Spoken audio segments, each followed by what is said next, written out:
Doku wow.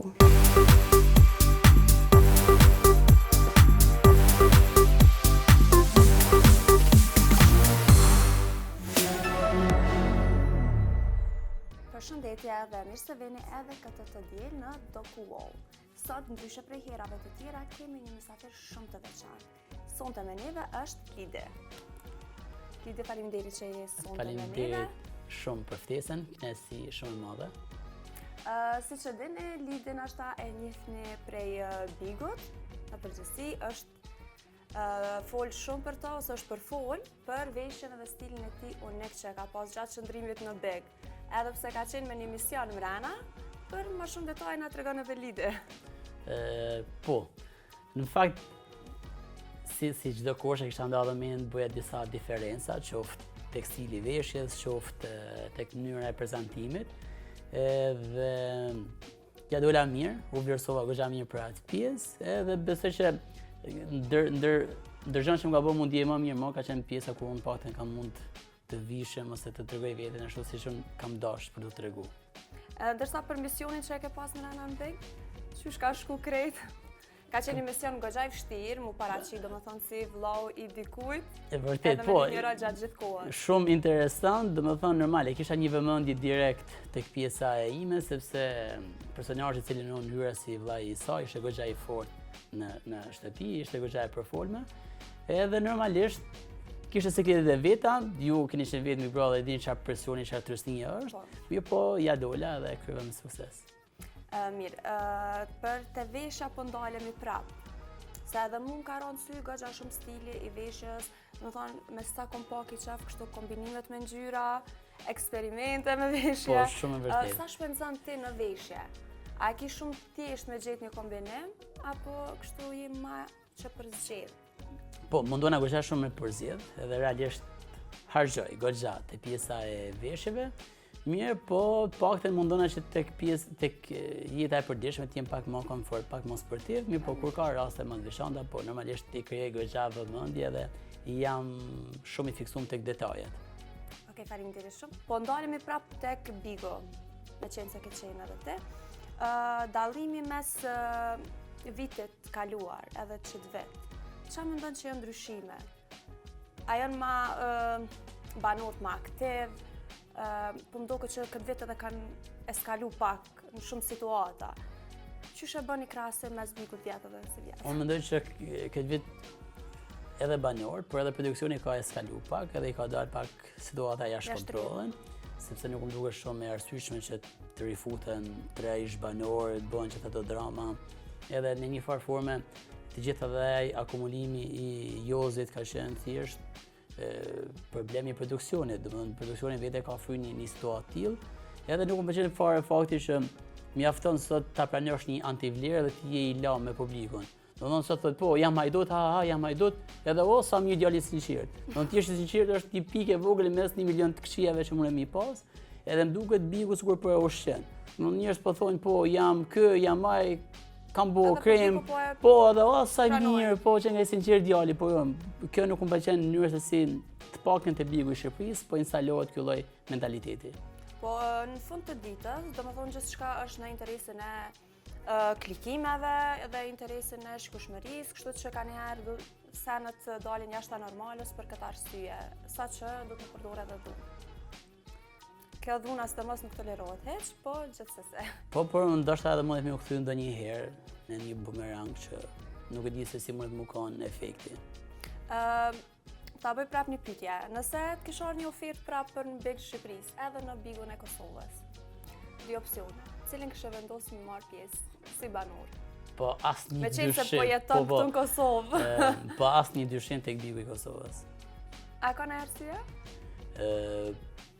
Po, edhe arsyeja më e fortë është që më duket më real. Personazhet, koncepti, ideja, forma e trajtimit, parazia mes banorëve, duket goxha më real se sa Bigu i Shqipërisë. Okej, shumë mirë. Nashtë në të ardhmen mujna dhe me të pa në reality show. Ndoshta edhe bash konkurrent. Okej, ti jeton që 11 vite në Prishtinë. Kom dëgju shumë njerëz se ka thonë prap banor. Se tash nuk ka fiksu kjo me banor. shumë njerëz që prej Prishtinë vendosin me jetu në Tiranë ose në Shqipëri. Te kjo ardh prej Shqipërisë me jetu në Kosovë. A mundesh më na tregu pak eksperiencën tonë, qysh ke fillu punën e gjithçka, sepse publiku nuk e din disa që çka punante ose me çka angazhohesh. Unë paktën kam nga dy realitetet, edhe pse realisht edhe një, po dy qytetet kam kuptuar diçka, paktën mes Tiranës dhe Prishtinës. Në Tiranë ka shumë filma, ka shumë nuanca, po ka pak ndjesi, ka pak dashni. Ndërsa në Kosovë nuk ka shumë ngjyra, shumë nuanca, shumë filma, po ka shumë ndjesi dhe ka shumë dashni.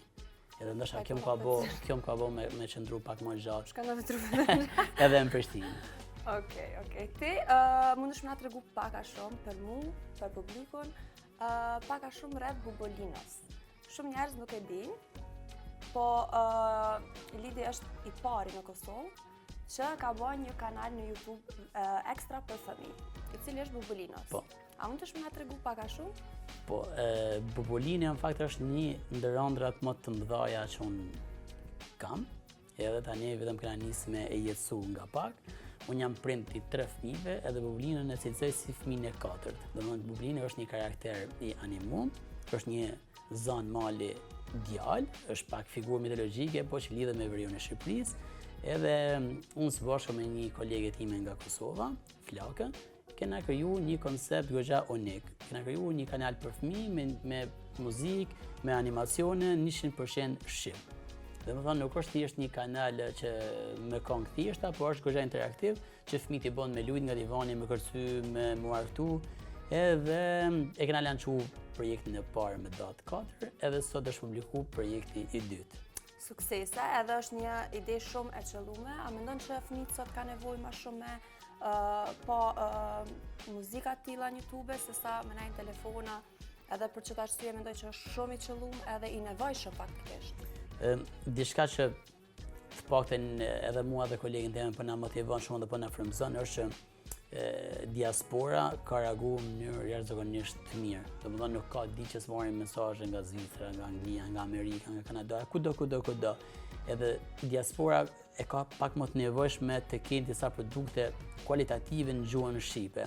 S'po flas për produkte që thjesht i konvertojnë, i modifikojnë, i kopjojnë vjet melodike këto, po flasim për disa produkte që janë origjinale edhe është tamam prodhim shqip që mund të më krenu ndoshta në një tarme edhe Shqipëria dhe Kosova me çfarë po i ofron tregut, jo vetëm Shqipëri, Kosovë, po edhe ndërkombëtar. Ne mendojmë që një ditë do bëna goxha të mëdhej sepse premisat janë shumë të mira, edhe po marrim mesazhe të vërtet. Jo filma, jo nuanca, jo komplimente për të bërë shefin, por janë njerëz që as nuk i njohim, e di edhe po na bojnë. Edhe ju motivojnë hala më shumë që me dhonë edhe tepër po na bën mundje mirë dhe normalisht nuk do ndalen. A mendon që do të ketë impakt kjo në të folurën e fëmijëve për shembull në diasporë që jetojnë? Po, besoj që po, për arsye që normal këto krijojnë trende, krijojnë fjali ose fjalë që nuk hishin lehtë nga mendja, edhe mendoj që kjo do jetë goxha revolucion nga ana e gjuhës për pjesën e fëmijëve që jetojnë jashtë Shqipërisë dhe Kosovës. Me sa e di ti e ke bërë edhe disa festivale për fëmijë. Domethënë, na e dim që kena shumë festivale për të rriturit, po asnjëherë në Kosovë nuk e ka marrë dikush iniciativën me bëni një festival për fëmijë, që fëmijët marrë këtu edhe me shiu. Po. Kështu që besoj ti i pari që e ke bënë një festival për fëmijë. Në fakt, 2 festivale. Kena bërë disa, por 2 ka qenë shumë të mëdha. Domethënë ideja është ne donim me kriju një ditë, si thush, një ditë familjes. Normalisht aty ku ka fëmijë është mami, babi, tezja, gjyshja, kështu me radhë. Edhe për herë parë kena bërë në Prizren dhe pastaj kena nisë në Prishtinë. Këtë vit do jena besoj edhe në Prizren edhe në Prishtinë, plus do shtojmë edhe një qytet tjetër të Kosovës, dhe kështu po rritemi. Festivalet janë edukuese, e përcjellin një mesazh edukues për pjesën e fëmijëve, edhe normalisht ka muzikë të mirë, ka animim, ka jo tallava, nuk ka nga këto zhurma që dëgjojmë zakonisht, edhe ne e kena një koncept ku çdo fëmijë një farforme ndihet mirë në festivalin tonë. Përsëri që ne përdorim mbi 60 tema tani moment të Disney, dikush e gjen veten te superheroj, dikush te princesha, dikush te ndonjë karakter tjetër. Edhe për ne ka qenë gjithmonë shumë e rëndësishme që çdo fëmijë mund ndjej pak a shumë si një yll i festivalit. Përsëri që ne gjithmonë aktivitetet i bëjmë në mënyrë interaktive ku skena komunikon vazhdimisht me publikun, nuk është se thjesht ne bëjmë një cirk ose një shfaqje kështu që fëmijët vetëm mbesin duke po e shijojmë bashkarisht. Edhe me thënë drejtën jena shumë të lumtur për çka kena arrit te pjesa e animimit për sa i përket festivaleve. Deri në cilën moshë për shembull marrin pjesë ty? Kjo është e komplikuar pak. Apo s'ka ndonjë moshë caktuar? Nuk ka moshë caktuar, mirë po po ndodh një fenomen pak i çuditshëm. Domthonë, për arsye se ne bëjmë edhe aktivitete ditëlindje private, shumë herë na marrin telefonin dhe thonë mund bësh një ide për fëmin, po nuk du karaktere, edhe me njerë thëmë, që nga 14 vjeç, du muzik, du DJ, du show, du flak, dhe po sa vjeç mund 8 vjeç. Dhe sot goxha shpejt po i rrisin edhe pjesën e fëmijëve, por momentin që vinë bojnë pjesë tek festivalet, ndjen mirë, edhe 10 vjeçart, edhe 11 vjeçart, 12 vjeçart ndoshta. Okej. Me qenë se e ke qenë edhe në Big, ku e ke gjetë vetën më shumë? Në Big Brother apo me Bobolina? Ku të flenë shpirti më shumë? Patjetër që qoftë Bigo, qoftë kjo intervistë, qoftë çdo eksperiencë në jetë e kam shkri për të bërë Bobolinën, ose ka qenë ideja për të arritur Bobolinën. Kështu që patjetër te Bobolina, ja. Okej, më vjen mirë shumë. Edhe është edhe një mesazh shumë i mirë për fëmijët që mos të angazhohen sa në kot me telefona kështu, po me festivalet fëmijëve, me muzikë fëmijëve edhe të rritën tamam si fëmijë. Lidhje kam edhe disa pyetje për ty personale, pak më personale. Çka të ka dhënë fama që nuk ta ka dhënë dashuria? Është pak e vështirë ta përshkruaj fiks, se ç'a duhet them, po në një farë forme të kundërtën e dashurisë. Nuk e di eksaktësisht se si me elaboru ose si me shpjegu. Jo, keni përgjigje shumë saktë. Është një lloj boshllëk, është një lloj si një flusk, se sa duket e bukur sa mundet më zhduk. Por mbi gjitha është pak a shumë e kundërta e dashurisë, është fama. Faktikisht edhe unë e mendoj ashtu se njerëzit gjithmonë mendojnë që e bën një famë edhe wow, i ki krejt senat, je shumë i lumtur, po është krejt e kundërta. Sot jemi edhe në ditën e pashve, edhe urime, plus edhe domethënë fetarisht një ndër 3 të ndihme më të forta të djallit është fama. Kështu që do të pas shumë kujdes prej famës. Po. Gjithsesi urime pashkët të gjithë besimtarëve katolik, urime edhe ty. Urime edhe ty. Nëse krejt kjo fama e këto ishin zhduk për ty, kush do mbetej? Lidi ekranit apo i shpirtit? Do kishtë mbet e vërtet absolute jemi që është lidi i shpirtit. Do të thonë ajo është që nuk ndryshon. Po marr parasysh që ai i famshëm nuk e i famshëm. E di, pjesa personale shpirtërore është gjithmonë unike edhe e papreshme, jo vetëm për mua, por besoj për çdo. Okej, Lidi, na kena edhe një rubrikë tjetër, e cila është me personazhe. Personazhe që i kemi përzgjedhur janë personazhe banorë të Bigut, domethënë. Në rregull. Ti mundesh me komentu në bazë të veshjes, stilet e tyre të përbashkët. Mirë. E para është Eglitako, edhe Gjesti. Cilën do na përshtatet në stilin e veshjes? Po, përshtaten si nata me ditën. Domethënë si janë kërka. Okej, si janë kërka, edhe njëjtë mendoj. Danja apo Valbona? Danja apo Valbona? Danja s'm duket që edhe i kanë hije. Për kanë gjesh, shumë një të dyja. Okej. Rozana apo Gerta? Rozana apo Gerta, të mërë, nuk e di. Nuk s'm ka beshu asë njana. Sa i përket veshjes. Jo, absolutisht. As bukurisë, as veshjes. Jozi dhe Loredana, nuk isha dash me përmen këtë emër hiç, po?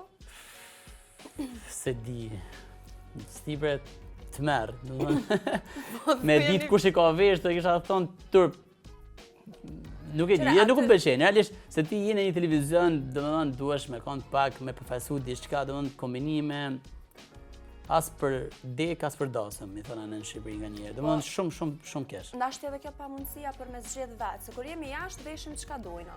Ndërsa kur jemi mrena, ta shumë për veti që e di, mu çam kanë pru kom vesh. Domethënë nuk është pamundësia, mendoj që nuk e kanë menduar ose nuk i kanë vu vëmendje asaj gjëra. Shumë janë përfshin lojë, sa ndoshta këtë pjesën e veshjeve i kanë lënë dytësore, ose mund t'ja kenë lënë edhe produksionit plotësisht në dorë. Çdo që i kanë sjell sponsorë ndryshëm ose produksioni mjafton me i vesh edhe kaq. Okej, Amber, Livia. Amber. Më mirë. Ma e mira ka qenë. Po, Amber. Aldo Lajerti, për që të pyetje për dyshoj?